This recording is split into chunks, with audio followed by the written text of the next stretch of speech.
ಹಾರೋಹಳ್ಳಿಯಿಂದ ತುಂಗಣಿ ಗ್ರಾಮಕ್ಕೆ ಡಿಕೆ ಶಿವಕುಮಾರ್ ಭೇಟಿಯನ್ನು ಕೊಟ್ಟಿದ್ದಾರೆ. ಡಿಕೆ ಶಿವಕುಮಾರ್ನ ಸ್ವಾಗತಿಸಿದ್ದಾರೆ ಶಾಸಕ ಇಕ್ಬಾಲ್ ಹುಸೇನ್. ಡಿಕೆ ಬರ್ತಿದಂತೆ ಪಟಾಕಿ ಸಿಡಿಸಿದ್ದಾರೆ ಬೆಂಬಲಿಗರು. ಸಿಎಂ ಆಗಮನ ಹಿನ್ನೆಲೆ ಪೊಲೀಸರ ಸರ್ಪಗಾವಲಿದೆ. ವಿವಿಧ ಕಲಾ ತಂಡಗಳ ಮೂಲಕ ಡಿಕೆಗೆ ಸ್ವಾಗತ ಕೋರಲಾಗಿದೆ. ಡಿಕೆ ಶಿವಕುಮಾರ್ ಈಗ ತವರು ಜಿಲ್ಲೆಗೆ ಆಗಮಿಸಿದ್ದಾರೆ. ಬೆಂಗಳೂರು ದಕ್ಷಿಣ ಅಂದರೆ ಹಿಂದಿನ ರಾಮನಗರ, ಕನಕಪುರ, ಹಾರೋಹಳ್ಳಿ ಬಹಳ ಭರ್ಜರಿ ವೆಲ್ಕಮ್ ಸಿಗ್ತಾ ಇದೆ ಅವರಿಗೆ. ಯಾಕಂದರೆ ಸಿಎಂ ಆಗಿ ಹೋಗ್ತಿದ್ದಾರೆ ಅವರು ಮೊದಲ ಬಾರಿಗೆ.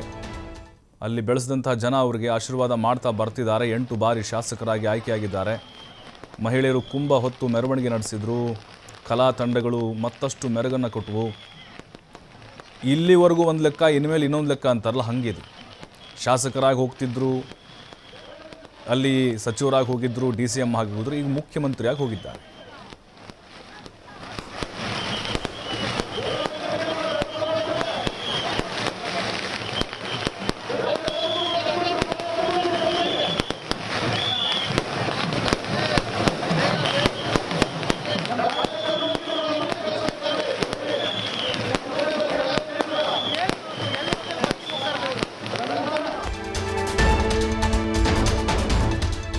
ತುಂಗಣಿ ಗ್ರಾಮದಿಂದ ಟಿ ಬೇಕುಪ್ಪೆಯತ್ತ ಡಿಕೆ ಶಿವಕುಮಾರ್ ಪ್ರಯಾಣ ಬೆಳೆಸಿದ್ದಾರೆ. ಇವತ್ತು ಇಡೀ ದಿನ ಸ್ವಕ್ಷೇತ್ರದಲ್ಲಿ ಡಿಕೆಶಿ ರೌಂಡ್ಸ್ ಹಾಕ್ತಾರೆ. ರಾತ್ರಿ 9ರವರೆಗೆ ಕೃತಜ್ಞತಾ ಸಮರ್ಪಣಾ ಕಾರ್ಯಕ್ರಮ ಇರುತ್ತೆ.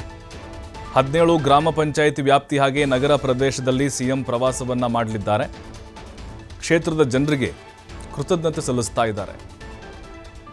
ಇನ್ನು ಟಿ ಬೇಕುಪ್ಪೆ ಸರ್ಕಲ್, ನಾರಾಯಣಪುರ, ಕೋಡಿಹಳ್ಳಿ, ಹೇರಿಂದ್ಯಾಪನಹಳ್ಳಿ, ಕೊಳಗುಂಡನಹಳ್ಳಿ, ಹುಣಸನಹಳ್ಳಿ, ಹೊಸದುರ್ಗ ಗ್ರಾಮಕ್ಕೆ ಭೇಟಿ ಕೊಡ್ತಾರೆ ಸಿಎಂ ಡಿಕೆ ಶಿವಕುಮಾರ್. ಸಂಜೆ 4 ಗಂಟೆಗೆ ತವರೂರು, ದೊಡ್ಡ ಆಲಹಳ್ಳಿಗೆ ಭೇಟಿ ಕೊಡ್ತಾರೆ. ರಾತ್ರಿ 8ಕ್ಕೆ ಕನಕಪುರ ಟೌನ್ಗೆ ವಿಸಿಟ್ ಮಾಡ್ತಾರೆ. ಪ್ರವಾಸ ಮುಗಿಸಿ ಇಂದು ರಾತ್ರಿ ಬೆಂಗಳೂರಿಗೆ ವಾಪಸ್ ಆಗಲಿದ್ದಾರೆ. ನೋಡಿ, ಎಂಥ ಅಭಿಮಾನ, ಪ್ರೀತಿ, ಗೌರವ ಅಲ್ಲಿ ಸಿಗ್ತಾ ಇದೆ ಅವರಿಗೆ. ಬೇರೆ ಎಲ್ಲೂ ಸಿಗಲ್ಲ ಈ ರೀತಿಯಾದಂಥ ಒಂದು ವೆಲ್ಕಮ್. ಅವ್ರಿಗೆ ಬೇರೆ ಬೇರೆ ಕಡೆ ಮಾಡ್ಬೋದೇನೋ, ಆದರೆ ಒಂದು ಎಮೋಷ್ನಲ್ ಟಚ್ ಇರುತ್ತೆ. ಇಕ್ಬಾಲ್ ಕೂಡ ಸಾಥ್ ಕೊಡ್ತಿದ್ದಾರೆ. ಸ್ಥಳೀಯ ನಾಯಕರು ಕೂಡ ಅವ್ರ ಜೊತೆಗಿದ್ದಾರೆ. ಹೂವಿನ ಸ್ವಾಗತ ಕೋರ್ತಾ ಇದ್ದಾರೆ. ದೊಡ್ಡ ದೊಡ್ಡ ಹಾರಗಳು, ಕ್ರೇನ್ಗಳ ಮೂಲಕ ಪುಷ್ಪ ವೃಷ್ಟಿಯನ್ನು ಸುರಿತಾ ಇದ್ದಾರೆ ಡಿಕೆ ಶಿವಕುಮಾರ್ ಅವ್ರಿಗೆ. ಅವರು ಕೂಡ ಬಹಳ ರೋಮಾಂಚನಕಾರಿ ಆದರು. ಒಂದು ರೀತಿ ಭಾವುಕ ಕ್ಷಣಕ್ಕೆ ಸಾಕ್ಷಿ ಆಗ್ತಾ ಇದೆ ಹಾರೋಹಳ್ಳಿ ಮತ್ತು ನೆಕ್ಸ್ಟ್ ಕನಕಪುರಕ್ಕೆ. ಅಂದರೆ ಅವರ ಸ್ವಕ್ಷೇತ್ರ, ಅಲ್ಲಿಗೆ ಹೋಗ್ತಾರೆ ಟೌನ್ಗೆ. ಮತ್ತು ದೊಡ್ಡಾಲಹಳ್ಳಿ ಅವರ ಸ್ವಗ್ರಾಮಕ್ಕೆ ಹೋಗ್ತಾರೆ. ಎಮೋಷ್ನಲಿ ಕನೆಕ್ಟ್ ಇರೋದ್ರಿಂದಾಗಿ ಸಹಜವಾಗಿ ಡಿಕೆ ಶಿವಕುಮಾರ್ ಇವತ್ತಿನ ದಿನ ಒಂದು ವಿಶೇಷ ದಿನವನ್ನಾಗಿ ತೆಗೆದುಕೊಂಡಿದ್ದಾರೆ. ನಾವೆಷ್ಟೋ ಮುಖ್ಯಮಂತ್ರಿಗಳು ನೋಡಿದ್ದೇವೆ, ಸ್ವಕ್ಷೇತ್ರ ಕಡೆ ತಿರುಗಿ ನೋಡ್ತಾ ಇರಲ್ಲ ಅವರು. ಅಪರೂಪಕ್ಕೊಂದ್ಸಲ ಅವ್ರ ಊರಿಗೆ ಹೋಗಿರ್ತಾರಷ್ಟೇ. ಆದರೆ ಇರುವಂಥ ಸಮಯದಲ್ಲಿ ಡಿಕೆ ಶಿವಕುಮಾರ್ ಅವರ ಇಡೀ ಕ್ಷೇತ್ರವನ್ನು, ಇಡೀ ಜಿಲ್ಲೆಯನ್ನು ಕೂಡ ಕವರ್ ಮಾಡ್ತಿದ್ದಾರೆ. ನೋಡಿ, ಎಂಥ ಹಾರ ಹಾಕಿದ್ದಾರೆ. ಬೃಹತ್ ಹಾರ ಹಾಕಿ ಅವ್ರಿಗೆ ಶುಭಾಶಯಗಳನ್ನು ಕೋರಿದ್ದಾರೆ.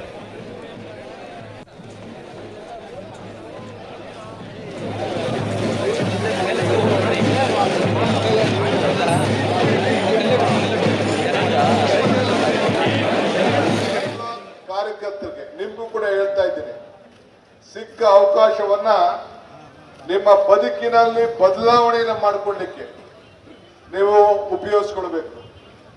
ಎಲ್ಲರೂ ನಗ್ತಾ ಇದ್ರು. ಇದನ್ನ ಬೆಂಗಳೂರು ದಕ್ಷಿಣ ಜಿಲ್ಲೆ ನಮ್ಮ ಸ್ವಾಭಿಮಾನದ ಹೆಸರನ್ನ ಉಳಿಸ್ಕೊಳ್ಬೇಕು ಅಂತೇಳಿ. ನಿಮ್ ಯಾರ ಜೋಕು ನಾನು ದುಡ್ಡು ಹಾಕಕ್ಕೆ ಆಗುದಿಲ್ಲ. ಆದ್ರೆ ನಿಮ್ಮ ಎಲ್ಲ ಆಸ್ತಿ ಮೌಲ್ಯಗಳು ಈ ಡಿಕೆ ಶಿವಕುಮಾರ್ ತೆಗೆದುಕೊಂಡಂತ ನಿರ್ಧಾರ, ಇದು ಬೆಂಗಳೂರು ದಕ್ಷಿಣ ಜಿಲ್ಲೆ ಅಂತ ಹೇಳಿದ್ಮೇಲೆ ಈ ಜಮೀನಿನ ಬೆಲೆ ಏನಾಯ್ತು ಅನ್ನೋದಕ್ಕೆ ನಿಮ್ಗೆಲ್ಲ ಕೂಡ ಇವತ್ತು ಮನವರಿಕೆ ಆಗಿದೆ. ಸೊ ಇದೊಂದು ದೊಡ್ಡ ಐತಿಹಾಸಿಕವಾದಂತ ತೀರ್ಮಾನ. ನಾನೇನು ಹೊಸದಾಗಿ ಸೃಷ್ಟಿ ಮಾಡಲಿಲ್ಲ. ದೊಡ್ಡಾಲಹಳ್ಳಿ ಕೆಂಪೇಗೌಡರ ಮಗ ಡಿಕೆ ಶಿವಕುಮಾರ್ ಅಂತ ಹೆಸರನ್ನ ಚೇಂಜ್ ಮಾಡ್ಕೊಳಕ್ ಆಗ್ತದಾ? ಆಗುದಿಲ್ಲ. ಹಂಗೆ ಇವತ್ತು ನಾವು ನೀವೆಲ್ಲ ಬೆಂಗಳೂರು ಜಿಲ್ಲೆಯವರು. ಬೆಂಗಳೂರು ಜಿಲ್ಲೆ ಹೋಗಿ ಬೆಂಗಳೂರು ಗ್ರಾಮಾಂತರ ಜಿಲ್ಲೆ ಆಯ್ತು. ಈಗ ನಾನು ಬೆಂಗಳೂರು ಗ್ರಾಮಾಂತರ ಜಿಲ್ಲೆಯ ಜಿಲ್ಲಾ ಪಂಚಾಯತಿ ಮೆಂಬರ್ ಆಗಿದ್ದೆ. ಅನೇಕರು ರಾಮನಗರ, ಬೆಂಗಳೂರು ಗ್ರಾಮಾಂತರ ಜಿಲ್ಲೆ ಮೆಂಬರ್ಗಳಾಗಿದ್ರು. ಇಲ್ಲಿರುವಂತಹ ಜಿಲ್ಲಾ ಪಂಚಾಯತಿ ಮೆಂಬರ್ಗಳು ಯಾರಿದ್ದಾರೆ ಅವರೆಲ್ಲ ಆಗಿದ್ರು. ನಮ್ಮ ರಾಜು ಕೂಡ ಗ್ರಾಮಾಂತರ ಜಿಲ್ಲೆಯವರೇ. ಎಲ್ಲರೂ ಕೂಡ ಈಗ ಯಾರು ನಾವು ಸ್ಟೇಜ್ ಮೇಲೆ ಇದ್ದೀವಿ, ನಾವೆಲ್ಲ ಬೆಂಗಳೂರು ಗ್ರಾಮಾಂತರ ಜಿಲ್ಲೆ, ಆಮೇಲೆ ಈಗ ದಕ್ಷಿಣ ಜಿಲ್ಲೆ. ಇಡೀ ನಮ್ಮ ಸಂಗಮದುರ್ಗ, ಈ ಕಡೆ Malavalli border, Mandya border, Kunigal border ಎಲ್ಲ ಕೂಡ ಇದು ಬೆಂಗಳೂರು ನಗರ ಜಿಲ್ಲೆ. ಆಮೇಲೆ ಇದು ಭಾಗವಾಗಿ ಆಯ್ತು. ಆದ್ರೂ ಚಿಂತೆ ಇಲ್ಲ, ನಿಮ್ಮ ಅಭಿವೃದ್ಧಿಗೆ ನಾನು ಪ್ರತ್ಯೇಕವಾದಂತ ಮೀಟಿಂಗ್ ಅನ್ನ ನಾನು ಮಾಡ್ತೇನೆ. ಇಲ್ಲಿ ಏನಾಗಬೇಕು ನಾನು ಹೇಳಿದ್ದೇನೆ, ಎಲ್ಲ ಬಡವರಿಗೆ ಇದೊಂದು ದೊಡ್ಡ ನಗರವಾಗಿ ಆರವಳ್ಳಿ ಬೆಳೀತಾ ಇದೆ. ಇನ್ನು ಮುಂದಕ್ಕೆ ಏನಾಗ್ತದೆ ಅಂತ ನಾನು ಹೇಳಕ್ ಹೋಗುದಿಲ್ಲ. ನಿಮ್ಗೆಲ್ಲ ಆಸ್ಪತ್ರೆಗೆ ಒಂದು ಒಳ್ಳೇದಾಗಬೇಕು ಅನ್ನೋ ದೃಷ್ಟಿಯಿಂದ ಆವತ್ತು ನಾನು ಮೆಡಿಕಲ್ ಎಜುಕೇಶನ್ ಮಿನಿಸ್ಟರ್ ಆದಾಗ ನಮ್ಮ ದಯಾನಂದ ಸಾಗರ್ ಯೂನಿವರ್ಸಿಟಿ ಅವ್ರ ಮಾತಾಡಿ ಅವ್ರಿಗೆ ಪರ್ಮಿಷನ್ ಕೊಟ್ಟು ಇಲ್ಲಿ ಅವ್ರದ್ದು ಮೆಡಿಕಲ್ ಕಾಲೇಜ್ ಆಯ್ತು. ಇನ್ನೊಂದು ತುಗುಡಿ ತಾವು